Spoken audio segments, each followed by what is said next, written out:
Sandra, my gorgeous wife, was particularly playful tonight as we lounged on the couch after dinner. She leapt onto my lap, showering me with kisses and hugs. Her playful demeanor was more pronounced than usual. I call her Donnie among friends. I met Sandra over 5 years ago, and we recently celebrated our 4th wedding anniversary. Our paths crossed shortly after my discharge from the Marines during my military tenure. I delved deeply into weight training and self-defense, culminating in a year-long course. I spent a long time as a drill instructor, teaching recruits to be resilient soldiers. It was an amazing experience, but I wanted to do more than just military life. When I left the service, I used my savings from 4 years of service to set up my own gym and health training business.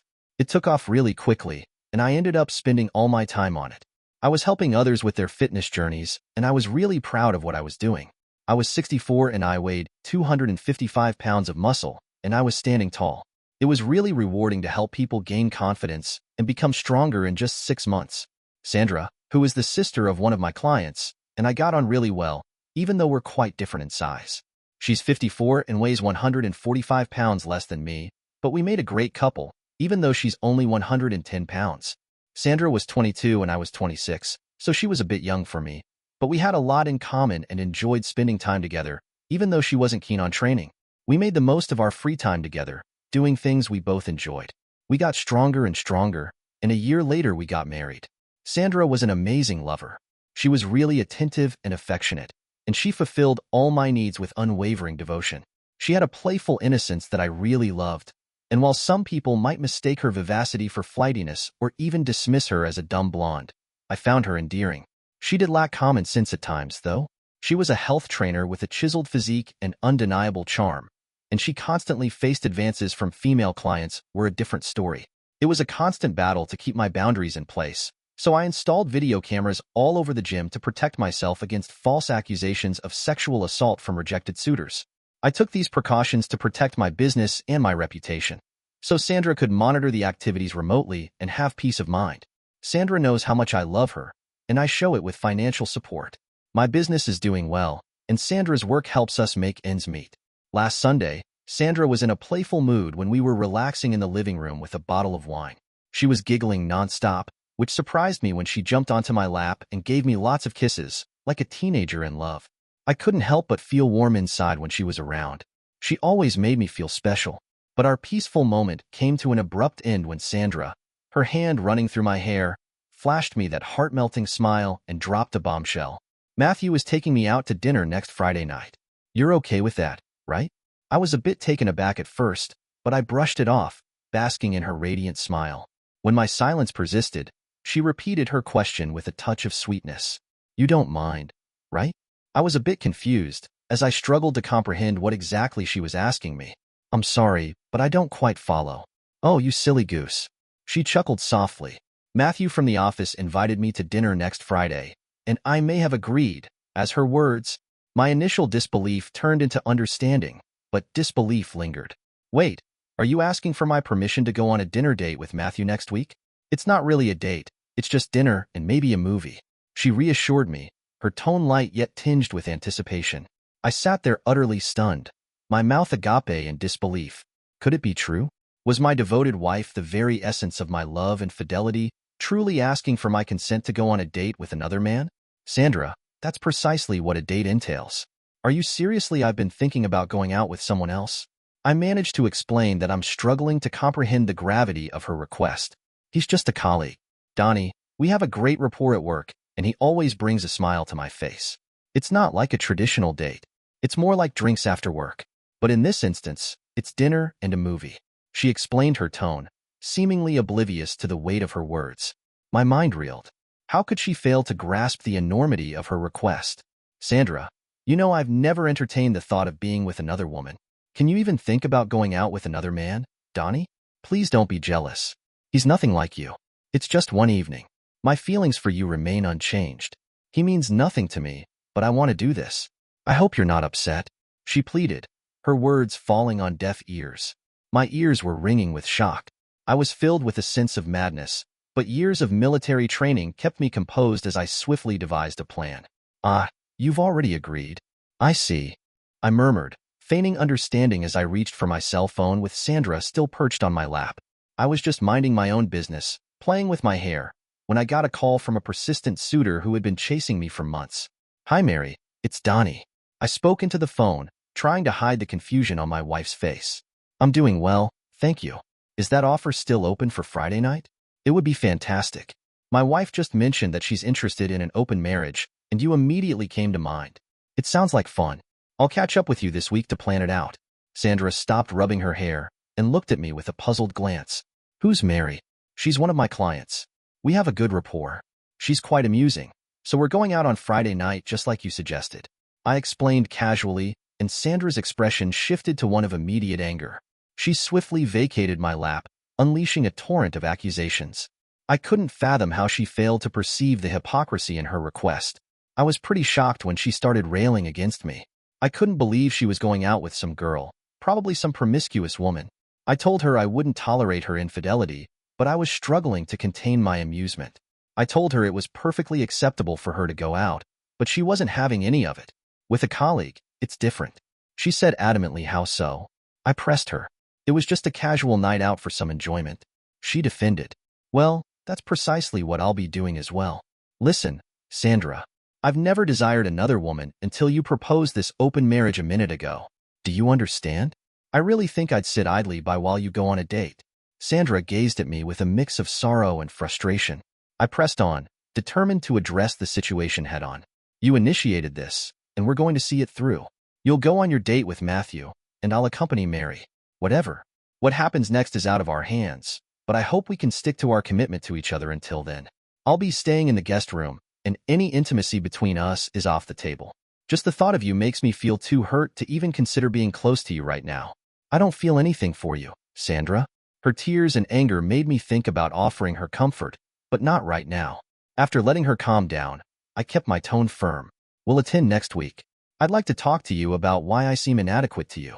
If you can help me understand why I fall short, perhaps we can salvage our marriage. But let me be clear. The responsibility lies squarely with you. The notion of you yearning for another man makes me think we should end this marriage immediately. But I'm unwilling to confront this maturely. Our future hinges on Friday night and our feelings afterward.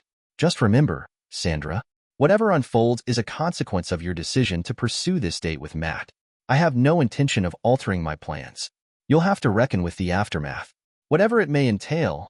Sandra remained tearful and bewildered, offering no words as she exited the room. It wasn't long before I heard her talking to her sister on the phone. I'd anticipated this scenario. Her sister's response was less than supportive. So an hour later Sandra returned, assuming her usual sweetness and innocence. I remained vigilant, immune to her attempts at manipulation. Sweetheart, I may have made a mistake about going out with Matthew. I've decided to cancel it. I don't want to be with anyone else. Your call, Sandra, but you've set something in motion and I'm resolved to see it through, whether you choose to go out or stay home. I won't cancel my plans with Mary. You made your desires abundantly clear and intentionally caused me pain. The only path forward for me now is to explore where this leads. Perhaps you're right, and we do need to explore dating others and truly embrace an open marriage. But you must understand there are always consequences to your choices. This was your decision, and remember you accepted his invitation before consulting me. That hurt, and I'm not easily forgiving, I said firmly, trying to explain once more. More sand was replenished. Donnie, it wasn't really a date. I'm telling you, it was just a casual after-hours gathering. It's not significant. I'll cancel it. Can't we just go out together on Friday night? Her entreaties, I grabbed a beer and sought solace on the patio. I spent the night in the guest room and the rest of the week listening to Sandra's tearful lamentations echoing through the evening. The following day, I received a call from Sandra's sister Patricia. Donnie, is it true you're planning to go out with another woman this week? You can't do that to Sandra. She loves you so much. Patricia, it's evident you're not fully informed about the situation or haven't heard the whole story. Your sister agreed to go on a date with a co. I didn't know she was going to do that without telling me. She just went home and told me what she was doing, and she didn't seem to care much about how I felt or about the state of our marriage. I've decided to go on a date myself, and then we'll see what we can do about our relationship. I've been faithful to Sandra since the day we met, but I'm not sure I can stay in a marriage where my wife wants other men. That's a problem I'm trying to work through. Do you understand, Patricia? Yes, Donnie, I do. I didn't realize she was acting so thoughtlessly. Please be patient with her. She might not even realize the hurt she's causing you, and think it's insignificant. Patricia, I'm trying to be patient despite my hurt. I haven't taken any drastic measures, but she must face the consequences of her actions. I responded firmly after Patricia's intervention. Sandra finally understood the gravity of her actions and the impact they had on our relationship and my feelings. She apologized earnestly and pleaded with me to reconsider, urging me to cancel our respective dates. However, I was determined to restore balance and understanding in our marriage. I've learned that maintaining balance and understanding in our marriage is crucial. Realizing that your wife wants another man is a tough blow. I wouldn't wish that on anyone, so please reserve judgment on my decisions until you've walked in my shoes.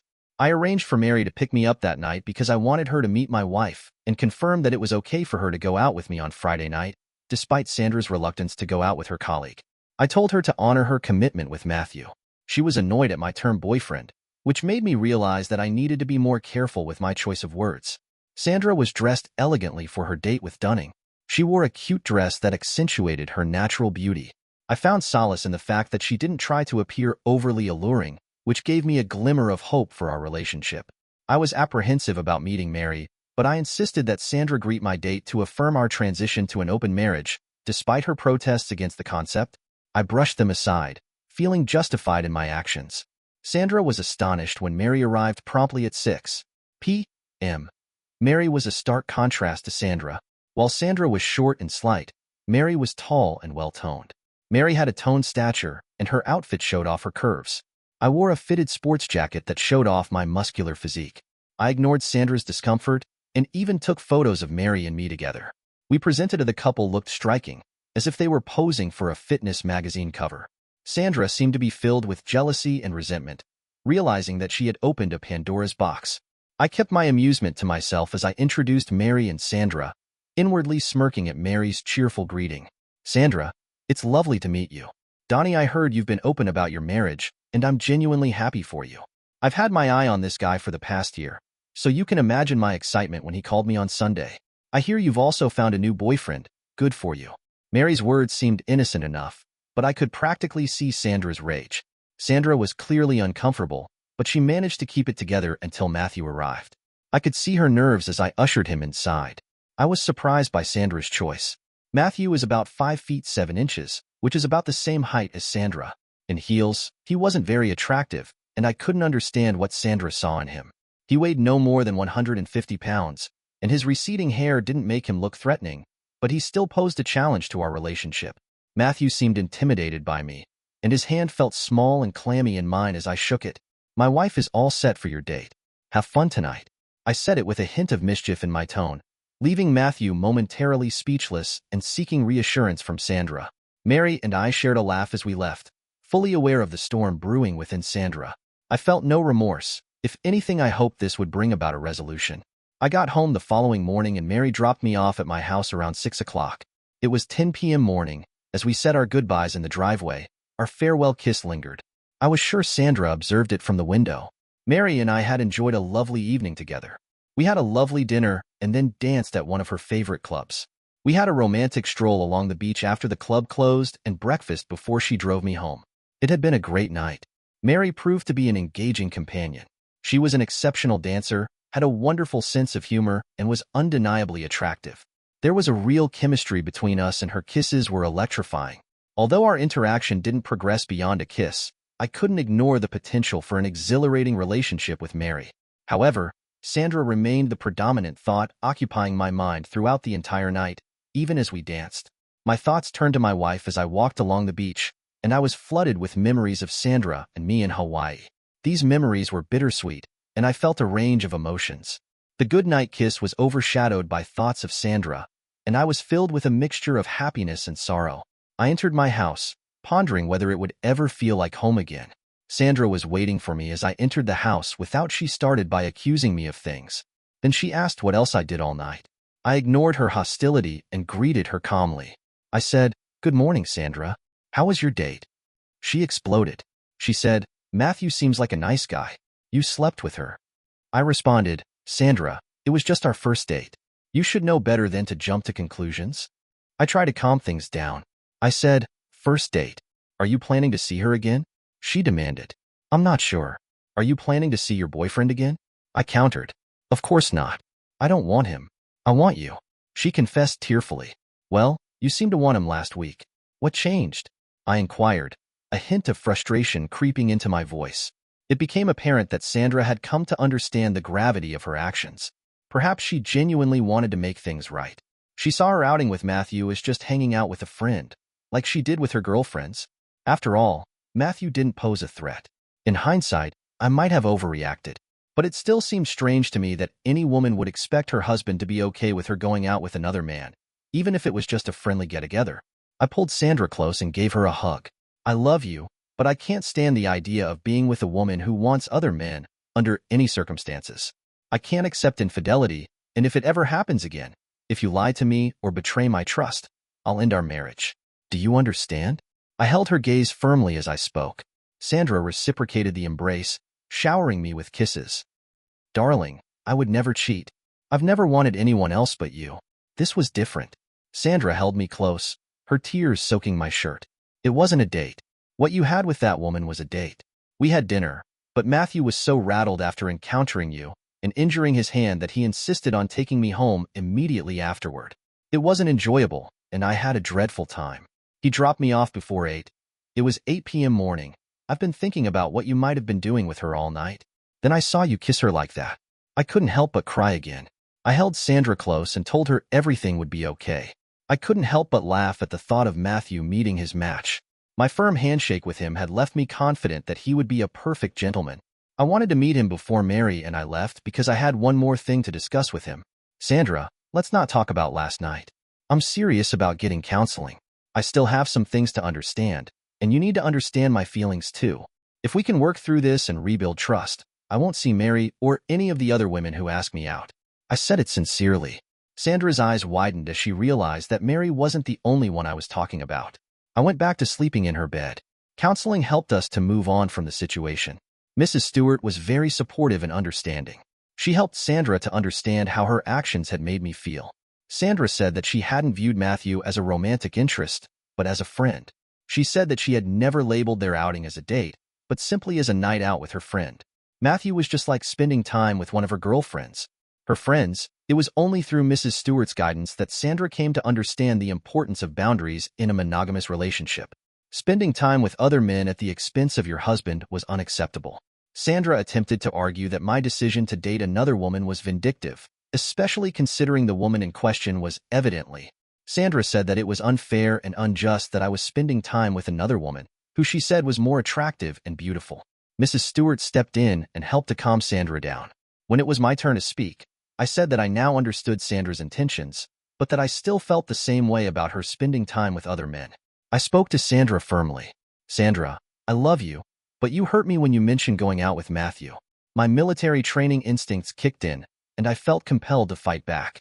If you were considering seeing other men, I felt compelled to respond by dating other women. It's a decision I never wanted to make, and I regret that it happened. But if something similar happens again, you'll find divorce papers on the table within a week. I won't put up with infidelity. I know you didn't see it as a date, which is why I'm willing to work on our marriage. But this is a warning. Don't try anything like that again. After the intense exchange, there was a palpable shift. Sandra started paying more attention to my feelings, and we had more in-depth conversations. We turned this crazy situation into a chance to strengthen our marriage. We kept going to therapy for several months and learned new ways to make each other a priority in our relationship. Mary was really understanding and took the initiative to reassure Sandra that she wouldn't pursue my husband. Sandra was reassured that I wouldn't pursue her husband. She made it clear that she'd back off, but she'd be there if I ever broke it off with her. She saw how serious this was and how much it could hurt our relationship. She had a realization. She understood the importance of our bond and the consequences of her actions. She realized the importance of our bond and the consequences of her choices. She never again provided cause for jealousy or entertained the thought of being with another man. She grasped the significance of a committed relationship and accepted responsibility for her decisions. While Sandra and Matthew maintained their friendship, Matthew hesitated to make any advances or pursue a romantic connection. I came to realize that sometimes women can't understand normal thinking. Thanks to everyone who took the time to listen to today's stories. If you enjoyed it, please consider liking and subscribing. If you haven't already, feel free to share your thoughts on the events in the comments below. Take care.